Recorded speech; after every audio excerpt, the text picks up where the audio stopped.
months. He says in 2013 he visited the former St. Theodore Church in Westland to give confession and tell the priest he tried to kill himself. The man says that's when the priest began performing sex acts on him. He pulls me down on the couch.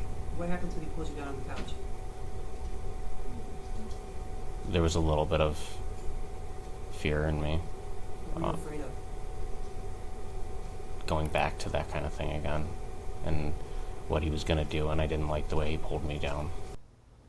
Casey is charged with criminal sexual conduct in the 3rd degree. If he's convicted, he could end up in prison for up to 15 years.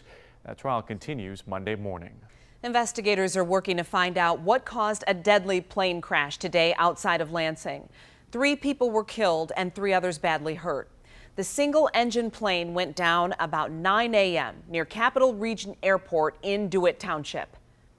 Clinton County Central Dispatch to DeWitt Township Fire, Bath Township Fire. You're being requested to be isolated to Delta for a plane crash. They're requesting UTVs to move patients. Investigators say the plane came from Indianapolis and the pilot was getting ready to land when something went wrong. We have 3 confirmed deaths on board. 3 others have been transported in critical condition to Sparrow Hospital. It was a TBM 700 single-engine plane with a pilot, a co-pilot, and 4 passengers. Investigators not releasing the names of the victims, of course, until all family members are notified. Turning now to the big story, battle at the bargaining table. Day 18 of the UAW strike, and we're starting to learn some of the terms from the latest deal from GM. The automaker offering wage increases and lump sum payments. The UAW rejecting that offer. There are still several key sticking points, including pay, health care, and the big one, the use of temporary workers. 7 Action News reporter Jim Kurtzner joining us live at the Detroit Hamtramck plant with new information on the negotiations and the reaction from out there on the picket line. Jim. Yeah, that's right, Glenda. They're still talking about it at the table. We're still talking about it out here. Temporary workers, they make $15 an hour, half the rate of pay of traditional workers doing the same jobs. This is important for the union because this is a major concession the union gave General Motors a decade ago to help save the company in bankruptcy. I mean, we have people that we trust that are negotiating for us, and they're negotiating in our best interest. The major issue of temporary workers is still not resolved. Sources confirm the company offered a path of 3 years of work uninterrupted to get to traditional status. Just another tactic. I mean, that's going to be hard because model shifting, people shifting around, is going to be hard to be able to work 3 years in a row. Sources also confirm the company offered a wage package that includes 2 years of lump sum payments and 2 years of wage increases that would become legacy costs. Might be a little step in the right direction. We can see what the union counter offer with and what they come up with after that. Sources also confirmed to union members no health care cost increase, an $8,000 signing bonus when the tentative agreement is ratified, and lift a cap on profit sharing. Take a look at how union brothers and sisters are supporting people in day 18 of this strike. 30,000 pounds of food coming in from the little town of Marysville in St. Clair County to help the members of Local 22 on strike and faced with their plant possibly closing in January. The fight that Local 22 is going through, Local 961 appreciates that.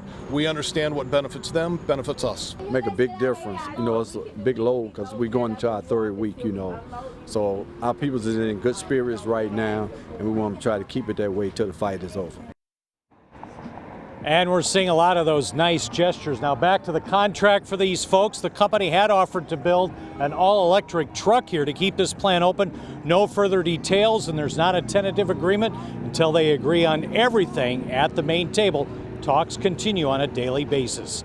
Live on the east side, Jim Kurtzner, 7 Action News. Jim, thank you. And for the latest on the day 18 of negotiations and the long-term impact this strike is having on Detroit, go to our website, WXYz.com.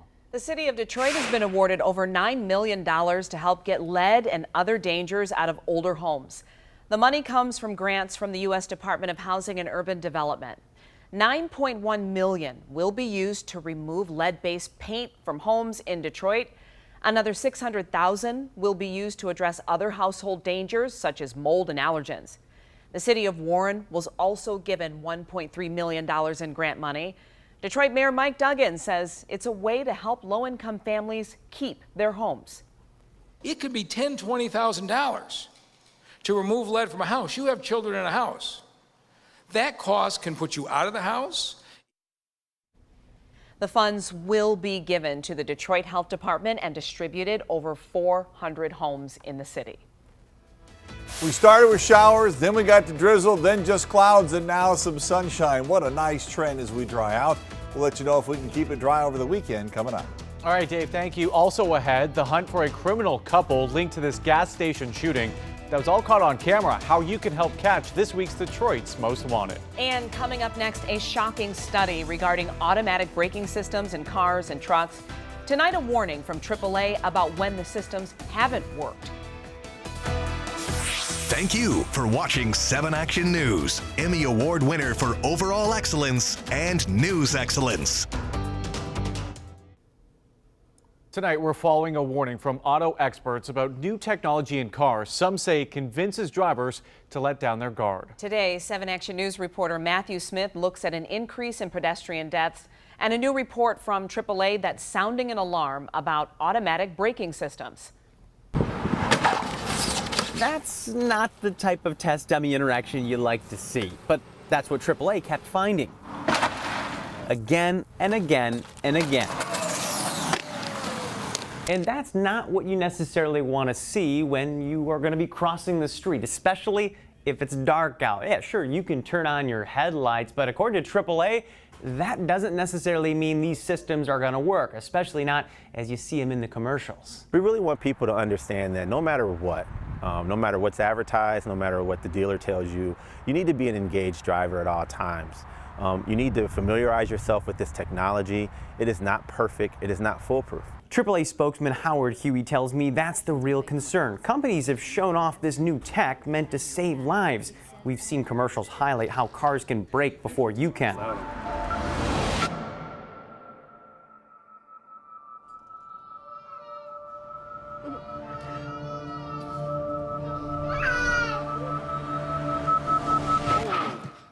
And while we see more ads, the experts fear the rest of us will get more lax behind the wheel. After all, pedestrians hit and killed by cars are statistically up. We support this type of technology and the continued development of this technology, but we just want to caution drivers that it's not foolproof, it's not perfect just yet, and it will require some refinement over the next years for us to truly see the value in having that type of assisted driving.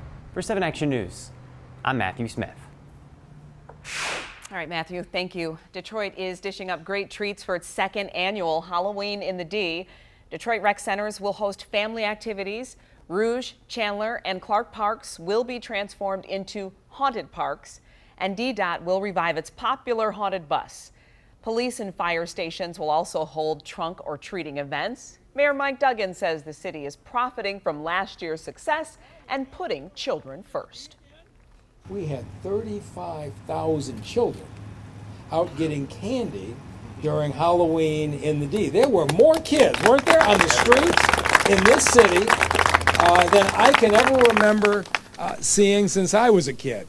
Bigger and better this year. They do need volunteers to donate candy, join neighborhood road patrols, or to use cars for police trunk or treat activities. You can find out more about Halloween in the D.org. And can you believe it? People are already putting up Halloween decorations. Here's a look at some photos viewers have been sending us. Take a peek here. We'd like to see yours. Just email it to us at sendit@WXYz.com, and we might just show your decorations in one of our newscasts. It's time. Yeah, it is, I October guess, 1st, right? Yep. The Michigan Humane Society with two big events this weekend to help homeless animals. The first one called Doggy Dash. It's this Saturday from 9 to noon at Kensington Metro Park in Milford.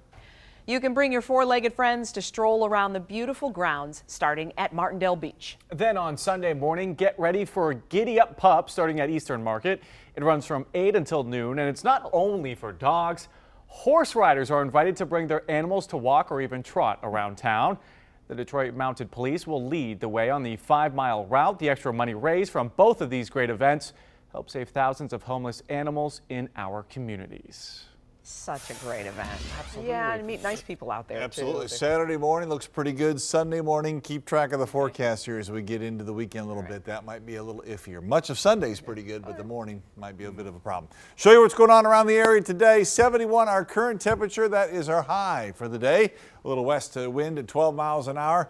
Moisture starting to come down. I know the humidity says 70%, but that's okay. It's getting drier as we go along here with that breeze coming in. 65 in Pontiac at this hour, 63 in Port Huron. You can see again 71 in Metro, 70 in Monroe and Ypsi as well. So it's a little bit warmer here with the sunshine popping out. Tends to do that, doesn't it? Temperatures tomorrow morning, a little chilly though. Maybe 50 in a couple spots like Mount Clemens and Shelby Township, but 49 Livonia, 46 on a Friday morning in Brighton, 44 in Ann Arbor. Similar numbers, mostly mid-40s on the southern counties. Lenawee, Monroe. Monroe's at 47, 46 to the west in Adrian. Although it looks like it'll be a little cooler still on some sections up north here. 47 Sandusky and Lapeer. 48 in Port Huron. High temperatures tomorrow, coolest on the northeast side, but even in the metro area, mid to upper 50s. That's a little cool, right, for this time of year. 67 is the average high this time of year. 59 in Dundee, 57 in Temperance, and look at some of these numbers in the low to mid 50s up in Lapeer, St. Clair, Sanilac County with the wind off the lake. That'll be the chilliest spot around. Here's the clearing that we've gotten late in the day. That is a nice change. I want to show you that tomorrow there's a little flow here. This is not much. You notice in the thumb down toward Port Huron, there might be a little bit that actually accumulates, but I'm talking northern Lapeer down to northern Macomb County. There might be a couple sprinkles or a little shower during the day on Friday. Overall, I think it starts pretty bright in the morning, especially around Detroit to the southwest, but gets a little bit cloudier as we go throughout the afternoon. Again, there might be a little sprinkle or a little something coming off Lake Huron. It's just a little too chilly with that wind blowing off the lake. All right, here's a look at your forecast this evening. We're talking 50s, clouds on the breaking up as we speak. West winds a little blustery, 5 to 15, maybe some gusts to 20 or a little over that for a while. 48 tonight in Detroit. All right, cool in the suburbs, mostly cloudy skies and dry. Tomorrow, partly sunny in the morning. That's the brightest part of the day, then mostly cloudy second half of the day. We're going to go 59, that's it. We're supposed to be about 10 degrees warmer than that. We'll get to the 60s Saturday and Sunday. Sunday, that 50%, that's just in the morning, mid-morning or so, it's done. So not a bad weekend overall. Saturday looks a little bit brighter than Sunday on the whole. Weather app's going to help you out. WXYZ app's got your forecast on there. Put it on your phone. It's free, it's good, it's helpful, all that stuff. Plus the radar, you get to control, zoom in and out, see what's going on. And Storm Shield, a separate app, but also free, lets you know when the storms are rolling through. All right, Dave, thank you. Still ahead tonight, a Michigan lawmaker forced to remove a sign proclaiming her office to be a gun-free zone. We'll tell you who made the order and how Representative Kara Hope is responding. And big news for Cedar Point fans. Could Six Flags soon be taking over that park? That's next on Action News at 5. Coming up all new on 7 Action News at 6. A mother outraged. Her 5-year-old seriously injured at school on 2 different occasions. The last one leaving him with 2 broken arms. They told me that he got hurt at the monkey bar. And then the second incident happened, they called me again. When I got to the school, his bone was sticking out. Went to a different school. You want to go to a different school? Why his mother says they failed to protect him and the school district's response. I'm Dave Llewellyn. And I'm Carolyn Clifford. Simon Shaked will have the very latest for you on this story coming up all new tonight on 7 Action News at 6. We hope you'll join us. Six Flags is looking to merge with Cedar Fair. That's the parent company of Cedar Point. So tonight we want to know what you think. Would you want to see Six Flags take over Cedar Point? Yes or no? Log on to WXYZ.com/vote to give us your opinion. In the meantime, that merger would unite 2 of the largest amusement park operators in the country. Reuters reports Cedar Fair is considering Six Flags' offer, but right now there's no certainty a deal will be reached. Macy's plans to hire about 80,000 seasonal employees for the holidays this year. The retailer says it is expecting a busy shopping season and hiring for both Macy's and Bloomingdale's. Many of those jobs, though, won't deal with anxious shoppers because 30,000 of them are in the store's fulfillment centers. Seasonal employees get 20% discounts on merchandise and a chance to stay on after the holidays are over. The company hosting a national hiring event on October 24th at all of its stores where on-site interviews will be available. Macy's says it will schedule phone interviews for online applicants. Tune in tomorrow, 6:15 a.m. for a complete list of Metro Detroit businesses looking to do some seasonal hiring. All new at 5:30. A gunfight here at this East Side gas station. The U.S. Marshals say a boyfriend and girlfriend responsible. How you can help catch this week's Detroit's Most Wanted. Targeted Netflix users on alert. How scammers are trying to steal your money. Beating the odds. A deaf high school football player proves anything is possible. I've been playing football for a long time, and it's been a challenge for me at first, but I keep trying. Why Devin Holmes' coaches say he was an obvious choice for team captain, and what's next for the athlete. Taking action for you. 7 Action News at 5:30 starts right now. A couple, both with long criminal histories, now suspects in a gas station shooting that was caught on camera. 7 Action reporter Anne-Marie LaFlamme has this week's Detroit's Most Wanted. The U.S. Marshals say it was a fistfight that began inside the gas station and erupted into a gunfight out here at the pump. 2 people were shot, 2 people now on the run. Identified as Anthony Lovejoy by DPD investigators, and the victim number 1, get into a fight. They get in a fight inside the gas station and eventually leave. That August fight recorded inside the gas station at Cadju and Harper. Leandria Lippett hands him a pistol out of her purse. Police say this is Leandria Lippett. Anthony Lovejoy takes the gun. And this is her boyfriend, Anthony Lovejoy. There's a gunfight here at the gas station at 2 a.m. in the morning. You can see the man police identify as Lovejoy head toward the door and begin shooting at that large group of people outside. A second gunman fires back. Police say he was shot. One of the victims who were shot in the abdomen area, the chest area, and the arm. It takes less than 20 seconds for dozens of shots to be fired. As bullets shatter glass, people run for their lives and 2 men are hit. The other victim was shot in the thigh area. Both, one was in critical condition, but both survived. Everyone at the gas station takes off. Police say the victims were dropped off at the hospital a short time later, and by the time DPD arrived, this was the scene. They come to the scene, the Cadillac Escalade is empty, there's bullet holes all over the vehicle. Lippett and Lovejoy have not been seen since. Lovejoy is 38 years old and just got out of prison for assault with intent to murder, the same charge he's now facing once again. Extensive criminal histories out of both of these two. They're habitual offenders. We believe that they're still possibly armed and dangerous, and they committed several felonies. We need to find them. Lippett is 27. She served prison time for retail fraud, identity theft, and assault. Lippett, she has ties everywhere. She's been arrested in Roseville, Dearborn, Troy, Ann Arbor. The U.S. Marshals believe they're still together and may not be far from the scene of the crime. As always, there's a cash reward for any information leading to the arrest of Leandria Lippett or Anthony Lovejoy. You can call the U.S. Marshals anytime at 313-234-5656. On Detroit's East Side, Anne-Marie LaFlamme, 7 Action News. Thank you, Anne-Marie. Crime Stoppers offering a reward of $2,500 to anyone who can help solve a cold case murder. Dravon Johnson disappeared last December, and his family found his body in January on a rooftop on LaShore Street on the west side. His mom hoping someone will make an anonymous call to Crime Stoppers with information on the case. I know how it is in neighborhoods and how it is to keep a code of conduct as far as street. But today, my baby is dead, and I don't think nothing is worth that. And I'm asking that y'all help me. The reward is up to $2,500 for information that leads to an arrest. The number to call, 1-800-SPEAK-UP. MGM Resorts announced it will pay up to $800 million to the victims of the Las Vegas mass shooting. That announcement comes just days after mourners mark the 2nd anniversary of the massacre. Lawyers for the company say the final amount will be based on how many plaintiffs choose to take part in the lawsuit. 58 people were killed and hundreds more injured in the shooting at the Mandalay Bay Resort and Casino. The company says the settlement is not an admission of guilt.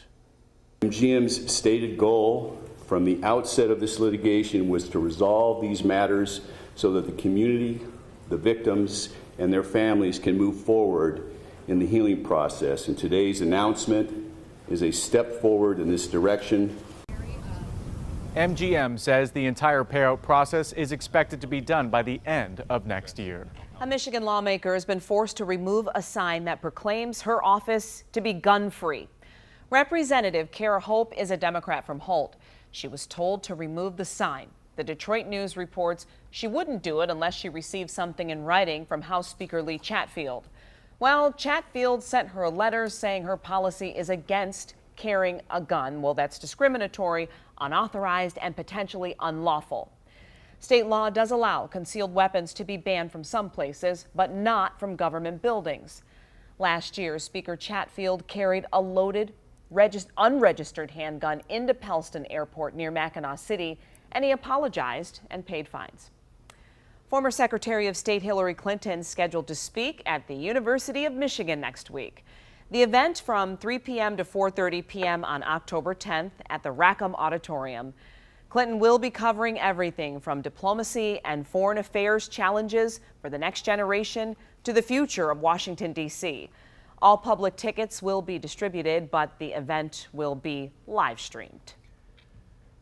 Still ahead on 7 Action News, the fastest and shortest drive-through times at your favorite fast food joints, and you'll never guess who tops the list. And Netflix users on alert how scammers are trying to steal your money.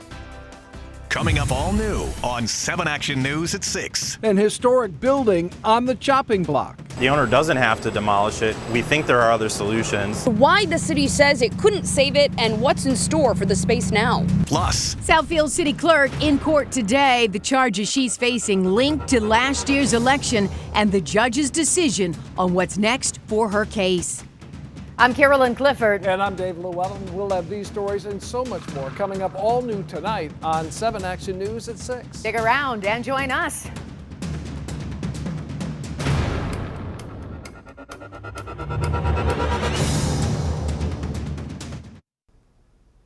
The Netflix name popping up again in a scam alert warning, and this one is similar to the scam we reported on last year. Yahoo warning about cyber criminals who are telling people their subscription has been canceled and asking them to update their payment details. Yahoo cites mailguard.com, which says the scam is happening in Australia. Hopefully it doesn't spread to us here in the U.S. Last year, we reported on police in Solon, Ohio, who were warning people about a fake Netflix message telling people to update payment details. So if you think you've received a fraudulent email, don't enter your details. Never click on any links and don't reply. Instead, send the message to phishing@netflix.com. Folks, it's time to check your refrigerator. Lipari Foods is issuing a massive chicken salad recall. The Warren-based company says it's due to a possible listeria contamination. That recall includes a long list of products, including both chicken salad, cranberry chicken salad, and chicken salad sandwiches. Several of the products contain Listeria monocytogenes, which can cause serious, sometimes fatal infections. The products were distributed in 15 states, including right here in Michigan. You can find a full list of the recalled products on WXYz.com. Meantime, no, it's not your imagination. You are spending more time waiting at a fast food drive-thru. According to a new study, customers are spending an average of 20 extra seconds waiting for food in a drive-thru line, and Chick-fil-A is the worst offender. The average wait time at Chick-fil-A clocked in at almost 5.5 minutes. On the other end of the spectrum is donuts at Dunkin' Donuts. The chain serves customers on average of less than 4 minutes. Wendy's, Carl's Jr., and Burger King also performed well. McDonald's, Hardee's, and Arby's were some of the slowest. No matter where you go, you'll wait the least amount of time for breakfast and the most time in the late afternoon. We're going to go to breaking news right now. 2 Detroit police officers involved in a shooting in River Rouge. It happened at the intersection of Palmerston and Palmerston Court. We are still gathering information at this hour, but state police say a suspect was shot. No word on his condition. And Michigan State Police are still at the scene investigating. We do have crews heading that way. We'll bring you more information as soon as it's available. Still to come tonight, how this stretch of wild weather is impacting the fall colors and what to expect if you're heading up north this weekend. And a deaf high school football player proves anything is possible. Why Devin Holmes' coach says this is just the beginning for the promising young athlete. We have a look now at a remarkable high school senior on a journey to beat the odds and score big on life. Devin Holmes is team captain and a member of the homecoming court in Bloomfield Hills. Yeah, but he's also deaf. Justin Rose went to practice where he found Devin making lots of noise on the football field. We're all familiar with the thunderous sounds of the game of football. But while we hear this, senior Devin Holmes hears the game a bit differently. Not at all. But when he's on the field, he's profoundly deaf. The sound barrier in such a noisy sport is not much of a barrier at all. In fact, multiple teammates have taken extra classes to learn to sign with Devin, and as it turns out, these kids are learning much more than X's and O's on the field. I think it's the greatest thing in the world that these kids overlook that, fight through it, and want to play football. Practice doesn't slow down. Al does a tremendous job. He knows football. So, and like if we're yelling, he's yelling as he's messaging the kids. So we don't lose a beat. You can tell that Devin makes a profound impact on his teammates just being around him. Coaches say his work ethic and drive made him an easy choice as team captain. Some people might look at it like, oh, he's deaf, so we'll let him be the captain, which is definitely not the case. He earned being captain. Probably the easiest selection as a captain. Not able to verbally communicate. He makes sounds of enthusiasm.